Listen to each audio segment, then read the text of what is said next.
Hi, y'all. This is Kristen Chenoweth. Hi, I'm Gloria Stefan. This is Sarah Bareilles. Hi, I'm Patty Lapone. This is Lin-Manuel Miranda. You're listening to the Broadway Podcast Network.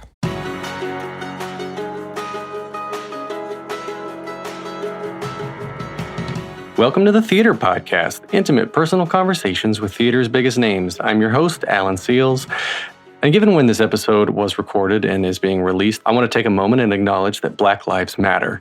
I'm continuing to release episodes throughout this whole time since I strongly believe art can, in part, help bring us together and help heal a broken society. So be sure to check out the episode notes for links to resources that need your donations if you're able to do so. This episode is with Taylor Trensch, who was most recently seen in To Kill a Mockingbird. Did you know he holds the record for the most shows at the Shubert Theater? This dude has just had a career. I mean, he's still young, but he's had a career that's just been going on forever.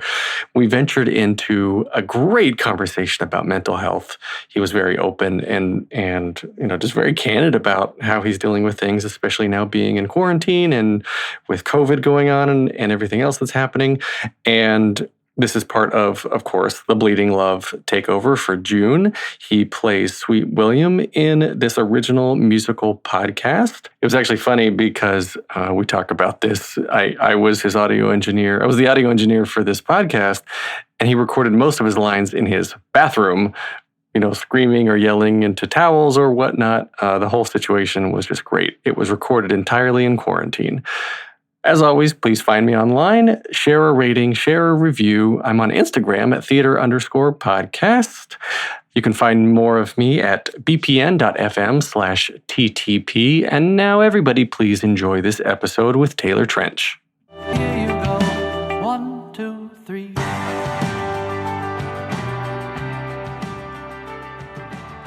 My guest today has been working on Broadway since 2012, making his Broadway debut in Wicked. He's also been in the original casts of Matilda the Musical and The Curious Incident of the Dog in the Nighttime. He most recently starred opposite Ed Harris in To Kill a Mockingbird and can now be heard as Sweet William in Bleeding Love, a brand new original musical podcast radio play. Taylor Trensch, welcome to the Theater Podcast. Hey, thanks, Alan. Thanks for having me. No problem.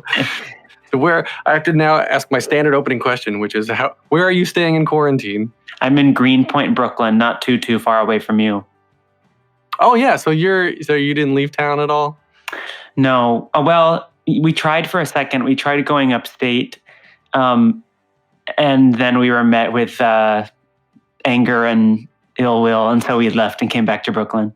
What was angry about upstate? I think there's just a lot of fear, obviously, like rightfully so, about this pandemic, and like the idea that people were coming from New York City, like one of the epicenters, and like bringing their grossness to the more like quiet, beautiful parts of New York. I think they were like, get out of here. Well, I think like the New York as a whole is generally dirty, so we're probably cleaner now. I think so too, because we're conscious of washing our hands and wiping down surfaces, and like the subway shuts down to disinfect every night. So I would argue that it's better now than it is on a normal day. I agree. I was also thinking all the people who were like, get out of our town. I was like, well, if we like maintain 6 feet of distance, there will be no problem. I promise. But we left. Oh, well, screw those guys. Yeah. Yeah, screw those guys. So you're in Brooklyn now, and where did you grow up? Where was little Taylor living? Little Taylor was born and raised in Tampa, Florida. Go on. Oh, I lived in Clearwater for a good while. No way. Yeah. So I know Tampa very well. I grew up in the same house that my dad grew up in. Like we had the same childhood bedroom and sat at the same seat at the dinner table. Wait, so when he got up, he moved over to his dad's chair? Is that like... Yeah, exactly. He like assumed the patriarchal head of the table seat. Is the seat being held for you one day? Fingers crossed. We'll see. I do have a nephew who's a lot cuter, and so I feel like my generation might get skipped, and it might just get handed to him. Oh, well, you're plenty cute, so don't... Hey, thanks. Right back at yourself short. So then in Tampa, what was your childhood like? Like, when did you get into singing, dancing, performing, like the whole scene? super early. I was like 5 years old when I did my first community theater show, which was The Wizard of Oz. And I peed my pants opening night. And from then on, I couldn't be stopped, both peeing my pants and being in musicals. Excuse me while I pee my pants. Well, was it your parents' idea to put you in musicals, or did you ask for that? Like, where did the idea come from? I asked. This is the story, and I'm not sure that I believe it, but I was reading the newspaper as a 5-year-old and saw that there were auditions for The Wizard of Oz, and I loved the movie, so I begged them to take me. And the auditions were at like the local science museum, and so I stood in this like big cavernous room with like probably dinosaur fossils and saying, "This land is your land, this land is my land," and got it. Never looked back. Well, the fact that you were reading like newspapers and saw the word audition at 5 years old. Yeah, like what's going on? Yeah, well, child genius, of course. Yeah, for sure. What was it about, like at 5 years old, what was it about that at the time that made you really want to dig into this? Like, why not go out for sports or play in the backyard? Like most kids just want to do. I think number one, I had like severe allergies and asthma, so like that was going against me. Number two, I'm gay, so I have no hand-eye coordination. And number three, I'm gay, so the immediate like applause and feedback and laughter was like, "Woo! Look at me!" And so yeah, I think it was like truly the excitement of like people in a room, the like immediate feedback and like getting laughs or getting applause. I was like, more. How long or how young were you when you knew you were gay? Probably like I knew for certain in middle school, but I'm sure before then there had been like inklings. But in doing community theater around like middle school time, I started like becoming aware of like the gay adults or the queer adults who were doing community theater and like started to see myself in them. Oh, interesting. Yeah. I mean, I've said this before to women and to people of color in general, and like this podcast has given me a lot of opportunity to reflect. And being a male presenting, straight presenting person, white presenting person, my life has come with a level of privilege that I didn't realize until probably just like 2-3 years ago. Sure, really, because I grew up in a like tiny close to where you were, and then moved to North Carolina where it was even less progressive.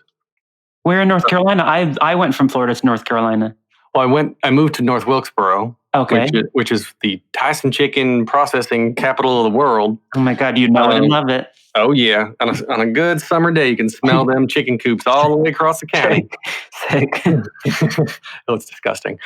And then Raleigh for about in and out of Raleigh for 8 years. Wow. Well, that was like my home base when I was doing regional theater. Okay. Yeah, where were you? I went to college at Elon University, which is in the middle of nowhere. But that's so funny, from Florida to North Carolina to New York. Yeah, definitely. I definitely know Elon. I went to NC State. Of course. Yeah, of course. Blue Devils. No, that's Duke. Duke is Blue Devils. Right. Chapel Hill's the Tar Heels. UNC Chapel Hill. Raleigh's the Wolfpack. Once again, gay.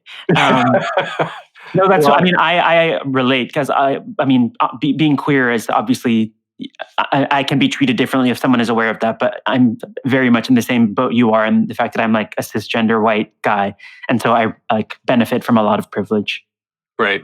And I mean, I guess it's actually through corporate trainings and stuff, through other jobs and experiences. I've taken a lot of these courses in the last probably 5+ years, and it's courses and trainings and whatnot, and it's interesting to me to hear the discussions of people, especially like light-skinned people of Asian descent, who are like, when they start to feel guilty for presenting more as white when it's to their advantage, and Asian when it's culturally relevant. So it's like I feel like everybody to an extent sort of puts on a different face depending on what group they're in and what and what setting they're in. I think even like personality wise, I feel like we have like 1,000 versions of ourselves, and we choose one to fit like whatever will benefit the situation. Right. So I mean, do you still find yourself doing that? I mean, especially in, like Dear Evan Hansen is one of the roles you're most well known for, of course, and among many, many other things. And Evan Hansen, the character, is just this kid that doesn't feel like he fits in and doesn't have really any friends and has this weird, estranged relationship with definitely one parent, probably the other, which gets mended by the end of the show, And like, so going through this experience, 8 times a week for as long as you did, I mean, was any sort of catharsis? For sure. I think at Evan's age, I like for sure also felt totally unremarkable and like there was nothing special about me. And I think that is like kind of what's at the center of the story is that he's like, he feels so invisible, but there's a part of him that's like maybe rightly so because like what do I have to contribute? I think I think even if you're like the quarterback of the football team, like that is bubbling inside of you somewhere where you're like, maybe I'm not special. Maybe like maybe I'm like not worth celebrating or something. And I hope, and especially with the song that ends the first act, You Will Be Found, I hope that the show teaches people in the audience that everyone absolutely has something inside of themselves that is like singular and special and deserves to be shouted from the rooftops. Well, it's nice to hear that, and I've heard people say that a lot, and then immediately, like the next day, I'll be talking to a Tony winner who's like, I don't know why I have this heavy piece of metal. I don't deserve this. I'm not any more special than anyone else. And it's like I love how theater and the performing arts kind of in general attracts this type of person that just quietly needs, and sometimes not so quietly needs validation. And then when they get it, it's so hard to be happy with it. Mm-hmm. I do. I was told someone this recently. I feel like inside every theater artist, there's one version of themselves that is like, I'm the worst person here. Like when I step into a rehearsal room, I'm the reason this project will fail. I'm going to like tear us all down with me. But then there's another part of you, like this tiny version of yourself that's like, but maybe I'm a genius. Because I think you have to have that in order to like keep going after what we do. It's like too hard to not. And I think in order to chase it, there has to be like some tiny part of you that's like, I think maybe I'm incredible. And it's so true. It's like those awards season like feeds into that for a second. It like feeds that part of you. And then immediately you like squash them down into the dirt. And like, once again, welcome back the part of you that's like, I deserve to be in a crate in my basement.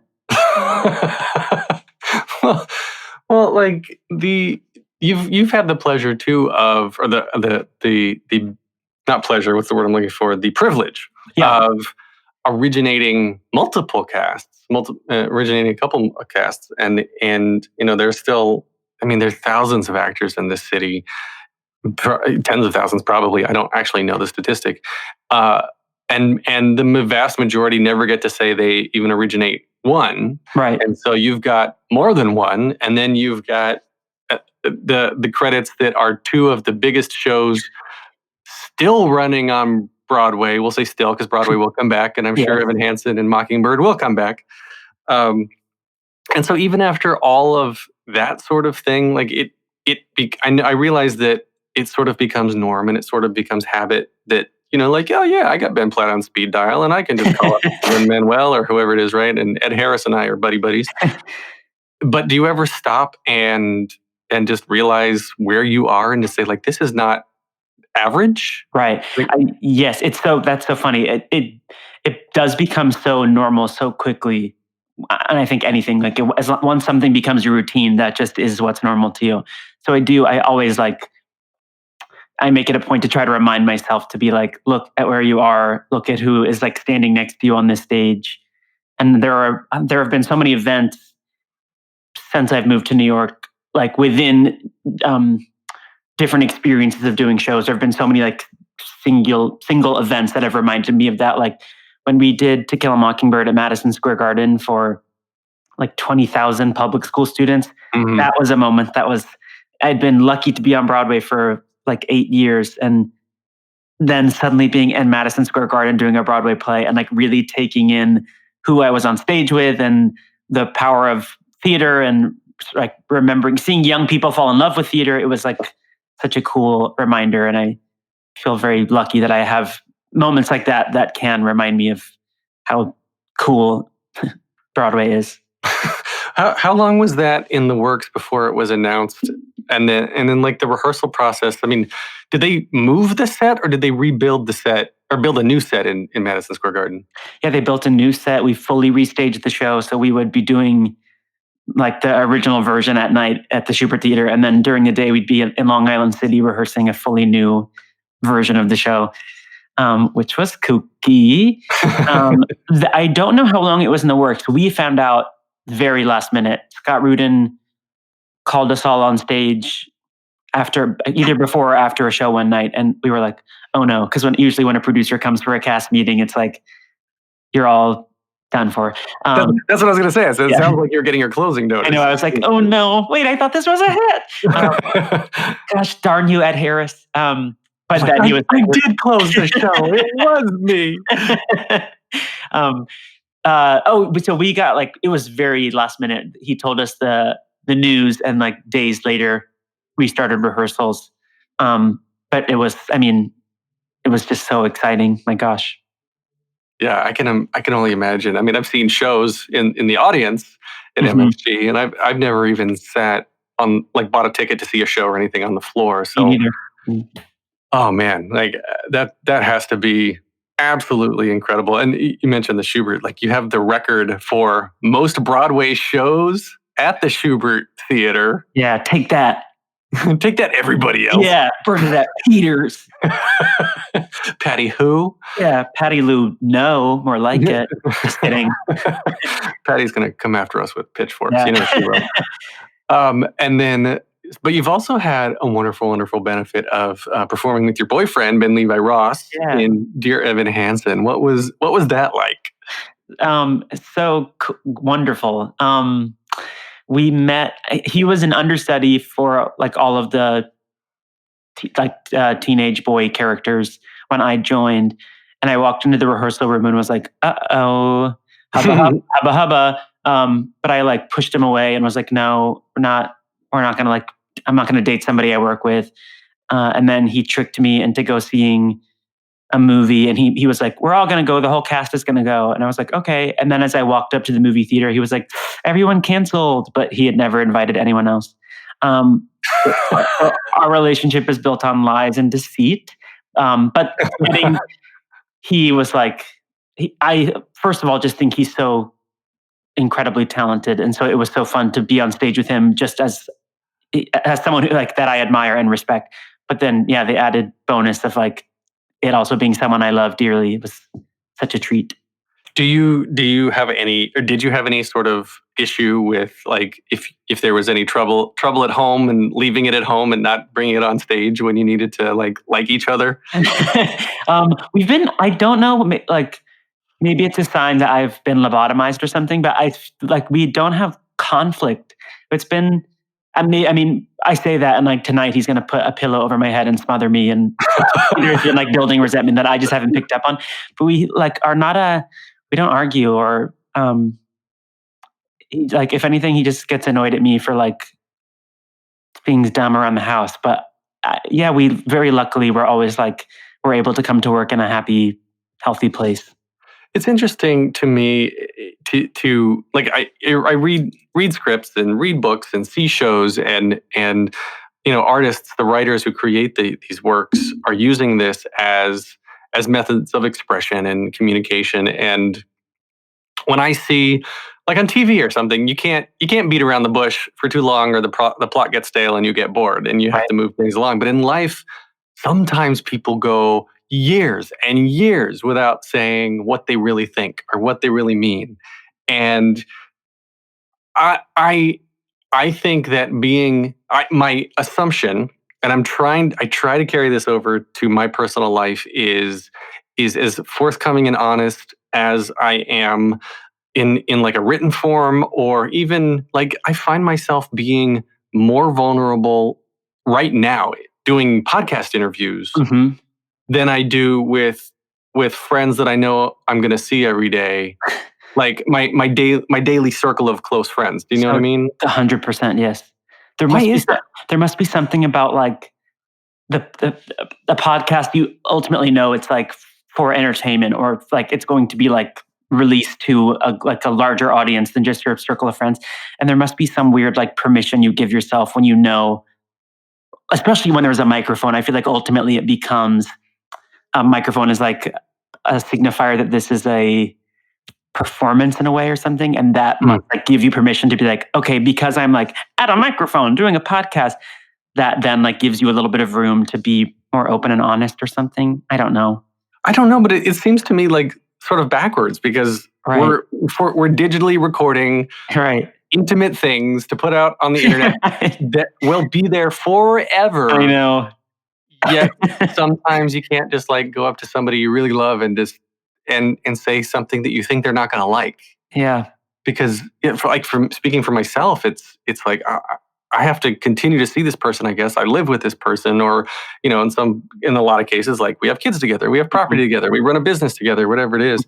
And for me, it's like, I don't want to. I'm just afraid of like saying something and making them not like me, because then we'll never get over it. I guess it's a lack of confidence. Yeah. That conflict can be overcome easily. Yeah, and I guess it's like a deeper investment in your personal relationships than in like the audience of a podcast. Like you're obviously like, it's much more high stakes to like be open and honest with the person, like the most important person in your life, which feels like the opposite. It should be the opposite. You're right. Well, it's a commonality I've heard, and I can vouch for this myself too, having performed back in the day, that it's much easier to step on stage in front of 2,000 than 20. Oh yeah, my God. I think about all the times that like growing up and going to like family reunions or like Thanksgiving at my grandparents' house, and then being like, sing us a song. Like that makes my face so hot. It makes me break out in hives more than doing Madison Square Garden did. Right. So spooky. Yeah. Well, there's anonymity, and I was just actually talking with Mark Kudish about the differences. Girl from the North Country moving from off Broadway to Broadway, like it's a bigger house, and he was saying too that like the first third of the audience he didn't think had a great experience, because they were in the light, they were too close. They were trying to like get back to see the full picture, because it's a show that requires like a big vantage point. So I totally get that. It's uncomfortable for me too as an audience sometimes, when I know that. Well, I was going to use Six as an example, but I think that's a bad example. What I was going to say was when I know that they're looking at me. Oh God. From on stage as an audience member, but Six. Now, as soon as I said that, I was like, "Oh no, Six is okay," because from the beginning, it's concert style. They're supposed to be looking at you, like that's the agreement.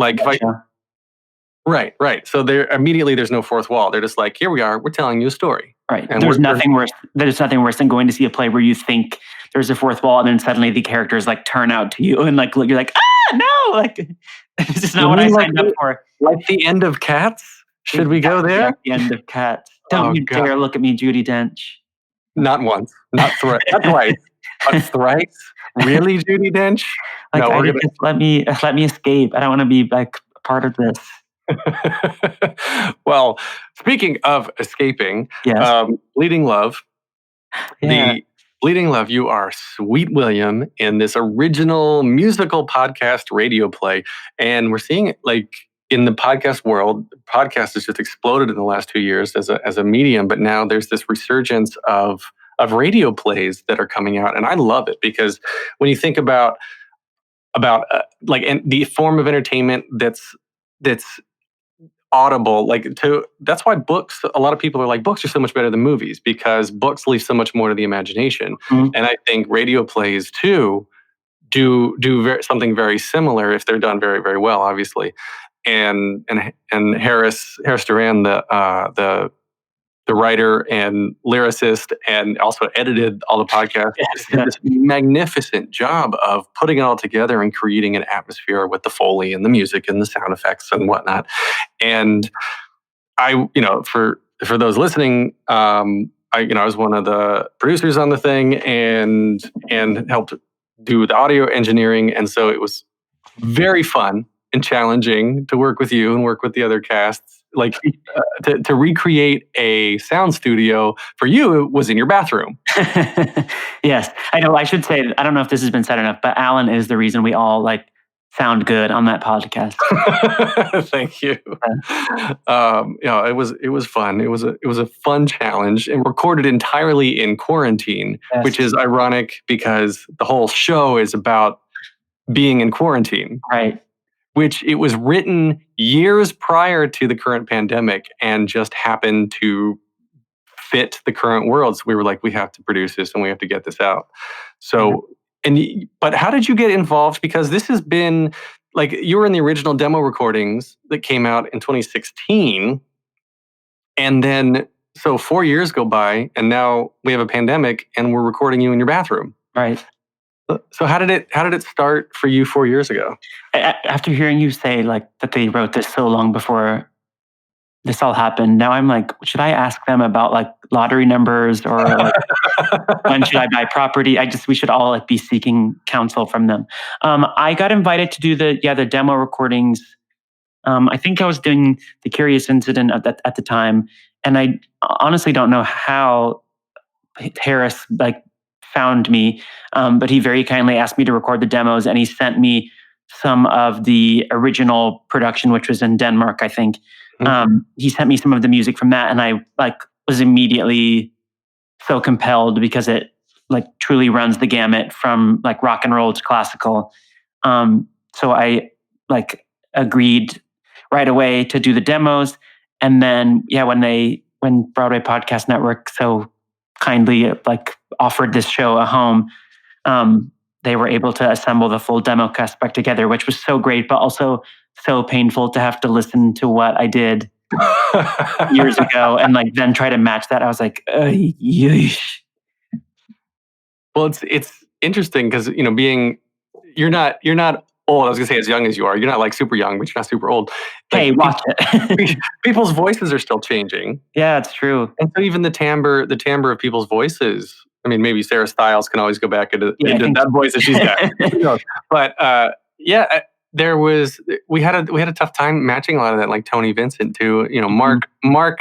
Mark is of a certain age where I think he was all right, but I love you, Mark. And so it was interesting because there was some dialogue that was interspersed with the music back from the demos that we had to then cut out and re-record. And it was this incredible challenge. And like for you, have you ever kind of done anything?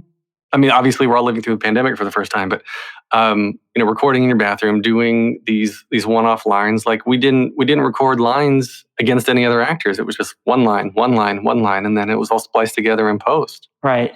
Yeah, it was such a like unique challenge. There were moments where we were able to see each other like on thanks to technology through like Zoom and stuff, so we could at least see them and like sort of have something to react to. But yeah, it was so absolutely bizarre to try to make like a specific, honest choice with sort of no context. Well, how did you approach it? Did you approach it differently than you would any other role, just because you're by yourself this time? Yeah, I think so. I guess I don't know what I was doing, honestly. I feel like I just blacked out for the 8 hours and like screamed into my microphone at home alone. And my neighbors were probably like calling the cops. I don't know. I guess it was about like just making any sort of decision on your own, like trying to find any sort of specificity or detail to infuse with the lines to like make them sound alive. Because without that like exchange of energy that you get in like acting with someone on stage, you have to sort of like self-generate that energy, which is hard to do. Well, that's why, you mentioned the visual help. Like we got on Google Hangouts, and that was specifically why we tried to do that. It is just very much so that even if we weren't, like it didn't have you reading against whoever your scene partner was, if scheduling didn't work out, then Harris was reading or somebody else was reading. So like to get some sort of interaction, and it became to me like recording voiceover, where it's like, all right, let's do 4 different takes of this line, 4 different ways, and then we use the one that fits. Right. So So again, like talking about Harris, how he put this all together to make it sound completely seamless. Just he did such a good job, and all of you two, all of the actors did too. Like the amount of variation and the range that you went through and the options provided. I mean, it's how it came together is just incredible to me. Thanks. I'm happy about it too. I guess also there must have been something about, because we all knew the story for years, like we'd all record these demos so long ago, even if it wasn't like at the top of our brain, it was like living somewhere inside of us, like subterraneously. Is that a word? Delete this, cut me out, delete this podcast, don't release it. It was like subconsciously, thank you. And I knew that, and I was testing you, and you passed. Thank you. But yeah, like the story was already living inside of us, so I'm sure that was also a big help, in that we at least like generally knew the trajectory of what was supposed to happen and like what the like goalposts were throughout the show. Well, where do you think it should go next? And in a related question, when theater comes back, do you think it's going to be something that incorporates more of this digital format, or do you think it's going to go back to everybody just show up to Broadway and get some overpriced pizza and water and go see your show? Wow, I would love to have more pizza on Broadway. I definitely think that this will continue. As technology gets better, we just see more and more people participating in it. I feel like there is like a record number of podcasts, but yours is the best, and you can put that. You can send that to the government. I don't know what that means. Yeah, I definitely think that this will still be relevant and ever present. But I think the main thing that will change is whenever it's like safe to be in a Broadway house again with other people. I think that as like technology becomes cooler and more developed, I feel like theater will start to get stripped back further. I feel like we're going to go to more of like a Peter and the Star catchery kind of place where, like you said about radio plays, the audience is going to be more required to use their imagination and like be more engaged with the play. Because I don't think we can ask people to pay as much money to come see Broadway shows right away when we return. And I think producers probably can't spend as much money. So yeah, I imagine that we're going to come back to a world that is like much simpler stuff on Broadway. I wonder if it's going to be like sort of a hybrid streaming format, physical streaming format, because that's always been a question of mine. And I know why. I was going to say why you don't offer the ability to watch live performances on the internet while they're happening or whatnot. Like for people who are never going to be able to, for whatever reason, come and see Hamilton or Dear Evan Hansen or Mockingbird or whatnot, giving them a way to see it. And Hamilton, like Lynn's changing the game. Like Hamilton is about to be dropped on Disney right? Plus, yeah. Mm-hmm. Yeah, Disney Plus in a couple of weeks. And so that's changed. And now in the pandemic, like Broadway HD and other streaming services are offering recordings of shows. But I really wonder how this is going to shape out when we come back, because you want people, like New York City, part of New York City thrives on tourism, and the entertainment industry is all about tourism and getting people to see shows and walking through and everything. And for how long are we going to be able to open houses but not have a full house because you have to maintain social distancing? So for half of the house that would have been there, can they pay to watch it online? How do you prevent copyright violation? People still go into movie theaters and with camcorders or body cams or whatever and record this stuff. So is that where theater's going? Are we going to be able to get more bootlegs and still the purists want to go see it in person? Right. I don't know. I feel so I'm so conflicted about that, because on the one hand, I wish that theater could be more accessible for everyone. Like Mockingbird putting on, like having students come see the play for free is like, I hope there are more initiatives like that in the future, because I don't think that recording a show on film, I know Hamilton will be beautiful, but it's just not the way it was supposed to be experienced. It was like directed for the stage, and performances are calibrated for the stage. And there's just something, what makes theater so special is that it exists only in that moment with that group of people in the audience and like whatever happened on stage that night. And that is like what makes it a unique and beautiful art form. And I think when we chord things that like just a lot of the mystique goes away and the magic goes away.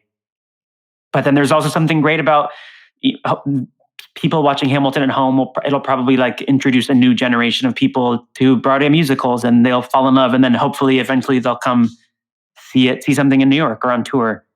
Well, Hamilton's been open 4 years, right? 2016. Something like that, yeah, it's like 4 or 5 years. So they've got I guess they've got the reputation of having, being the top grossing show on Broadway for so long. Mm-hmm. And that's something that people still want to go see, its reputation. But so I wonder if it's going to make sense for them to continue to keep it on Disney Plus when the theater reopens as opposed to like Six that didn't get to make their Broadway debut because that was the night Broadway shut down. Right. Are they going to, they would be cannibalizing their own audience to put that online before a year or so go by, or like Mockingbird is doing well too. Are they going to start doing it? Or, Evan Hansen's another one of these long running ones, or you've got like Wicked and Phantom and these shows that have just been around forever that people want to come and see because that's like a staple of I went to New York and I saw a Broadway show and it was Phantom, and that's what I see every time. Which, by the way, side note, I want to go off on a tangent right here. Before online ticket sales, I would stand in line at TKTS to get my discounted tickets. And this was in the age of Peter and the Starcatcher. This is what reminded me when you said it earlier. And for whatever reason, I look approachable, and I have tourists come up to me every time I would stand in line. And they were like, hey, what should I go see? And I said, well, you can go see this, you can go see this, but there's this other great show, Peter and the Starcatcher. And I personally saw it like 5 or 6 times. I loved it. I saw it with Christian Borle, and it was just, oh my God. So good. And so I was looking at the show, and I said, Peter and the Starcatcher, a story of how Peter Pan became Peter Pan, and it's an origin story. It's so good, it's funny, and it'll make you happy. And they're like, I'm gonna go see Chicago. I've heard of it. I've heard of that one. Or I'll go see Phantom. I know what that's about. And the ability for people to not take a chance on something that they've never heard of that is just as good or better. Right. Nothing against Phantom, nothing against Chicago, but like those will always be there. I know. It's the like familiarity of a title, especially for how much money it costs to see a Broadway show and how much money it costs to fly to New York for wherever you're coming from. It makes so much sense to me that, of course, you're going to like go with what you think is the safest bet because you're like, I want to make sure I get my money's worth. So I think that's also something. It's so important that we like find a way to have more accessible Broadway ticket prices, because I think that will then make people feel more comfortable going to see something like a little more experimental. Well, this is a much bigger conversation, and it kind of, I mean, the ticket prices are high because the production is high, because rent is high, because property taxes are high, because New York. And there are, like right now, so many people are moving out of the city, leaving the city because of the pandemic, that like there has got to be a real estate crash coming. And when everything reopens, restaurants have to go first because people need a place to eat, and public transportation needs to be there so that people can get around. And all of these things, like if there is an ongoing pandemic where we just have like mutation after mutation of outbreak after outbreak, then this stuff, the hole in the wall, amazing ramen place around the corner can't have 20 people stuffed into 2 square feet anymore because of whatever law is going to happen. So do they go out of business? Do they change?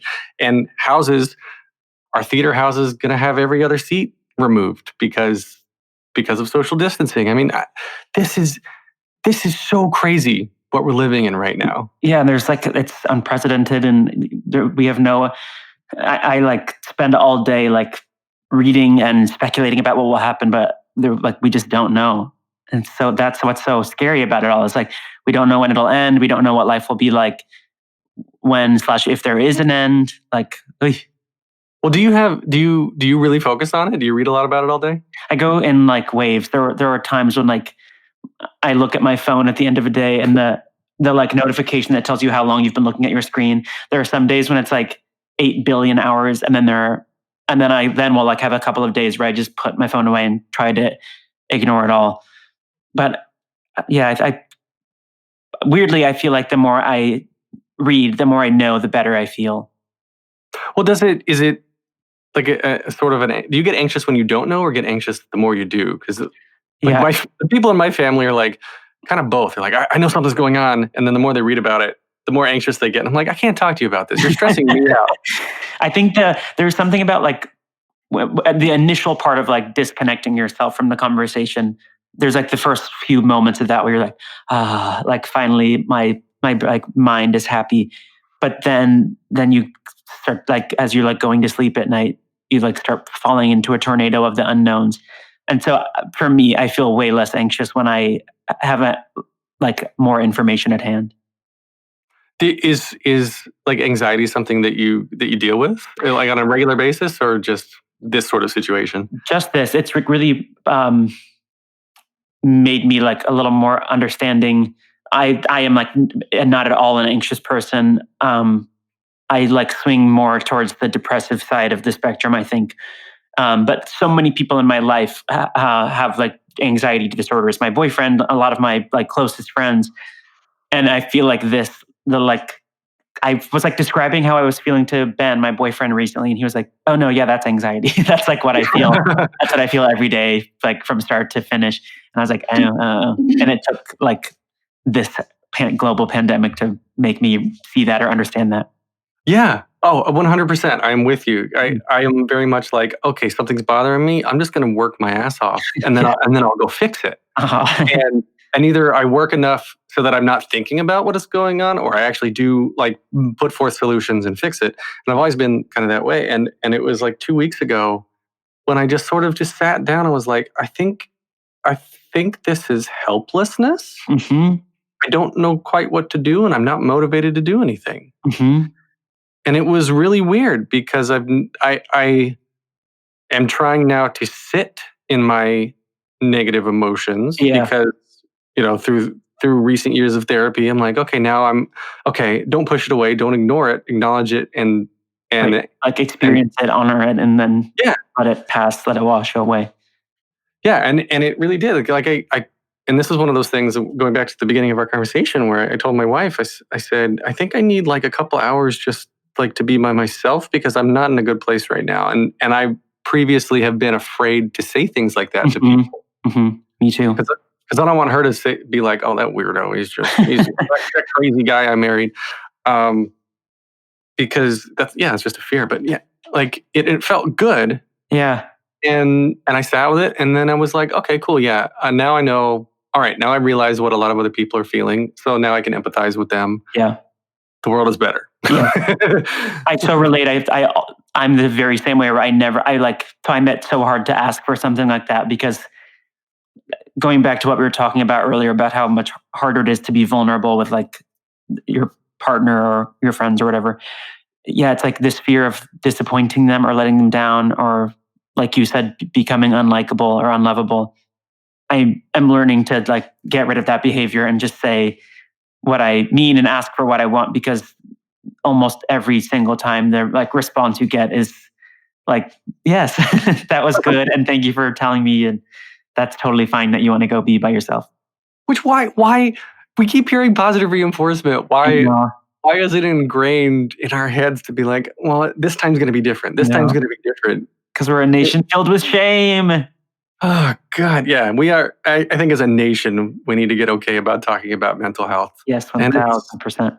It's just been like exploding. Like the last 2 years, it's all of a sudden just become something that, oh yeah, I got therapy. And, I met a friend a couple months ago before quarantine was, and we were having dinner, and I had just come from a therapy session, and he was like, oh, where'd you come from? What were you doing earlier today? And I immediately went to a place where I was going to say, just hanging out, just kind of give like a vague answer. But I, in that moment, I said, you know what? Let me just see what happens if I'm actually honest. And I said, well, I came for therapy. And the guy said, oh, do you like your therapist? I'm looking for a new one. And I was like, that was not what I expected at all. That's awesome. Yeah. So I just wish more people would be honest, and it's going to take a while. Because my parents' generation, our parents' generation didn't do that. Completely. It's so true. I do feel like we're on our way, though. Things are obviously like looking up, and we're like taking huge strides to remedy that, I think. I do too. And it makes technology makes it easier. Mhm. And it's funny too, because Google publishes they'll publish search trends a lot. And like there was a presentation I watched once that was like, even after, like on Mondays and like 2 days after daylight savings, when that 1 hour shifts, the queries about like how to commit suicide jump up temporarily. Whoa. Yeah. My gosh. Yeah. So it's like people tell Google, Google's not Big Brother. Google's not spying on you. I'm not going to say, like, whatever I say next, people are going to be like, damn, with the corporation. Anonymized data that works on trends. But when, you search for something like, how do I French kiss? How do I make a muffin? I see you've been reading my Google history. How do I French kiss a muffin? What is the best way to clean blood off a floor? Yeah, there are things that you put into the internet that you would never tell a person. Totally.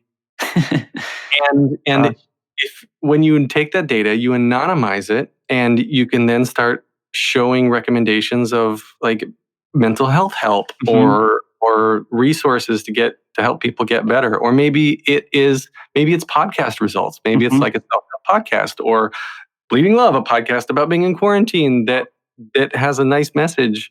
It's a message about love. Like, maybe that's something that should be surfaced in search results based on someone's previous search history. I think we're just kind of at the tip of the iceberg to how useful machine learning tied into emotional response is going to get. I agree. I think in such a big way, also even the like access you have to other people is so huge. I feel like for the queer community, in a big way, being able to like talk to people on the opposite side of the globe and have a shared experience with them, when in your own small town there's like maybe no one you can relate to. That is also like, I think, one of the most incredible things about the internet. Well, yeah, you can turn on your computer, listen to a podcast, listen to stories, whatever it is about people. You can find people like you if you like eating bugs upside down while wearing a furry suit, wearing a bear suit. Then there's somebody else out there that's going to want to do that too. How do I find insect-eating bears? Parties. Yeah. And if you want more information for that, you can subscribe to my podcast, which will be launching soon here on the Broadway Podcast Network. Stay tuned.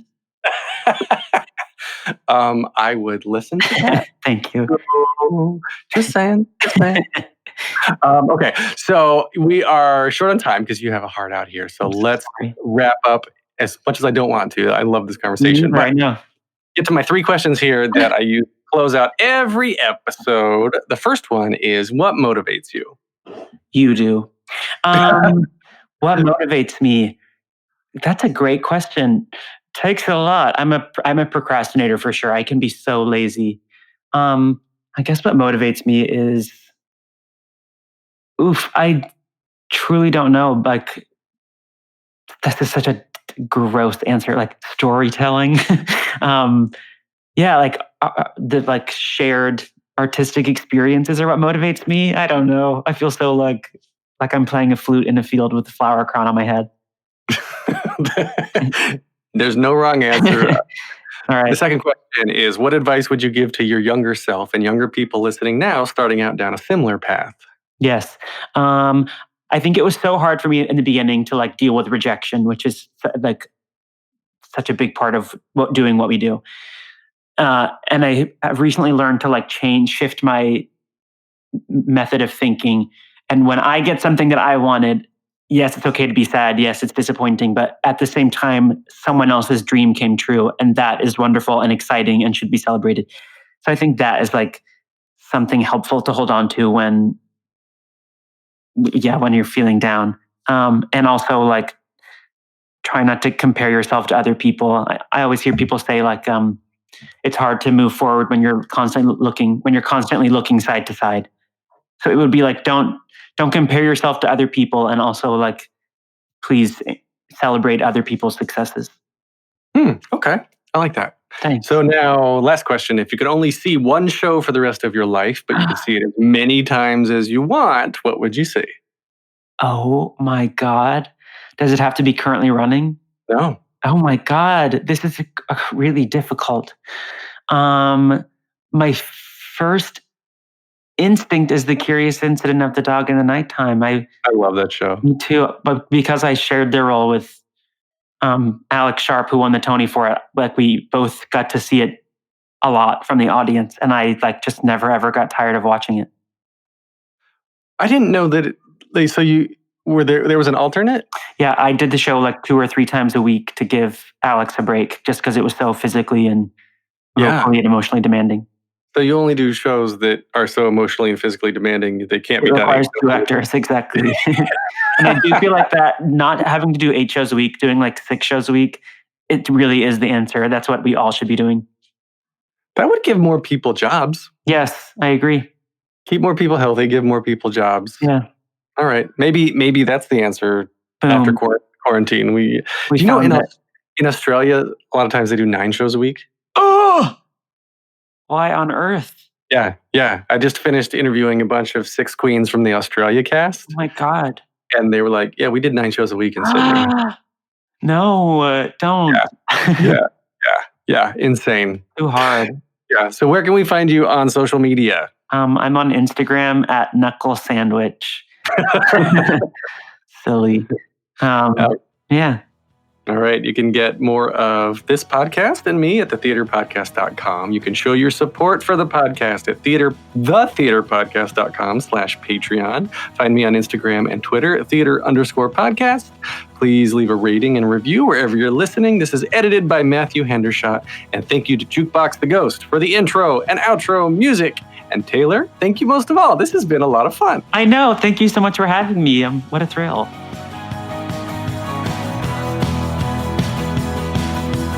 Take a deep breath, make the world a little colorful.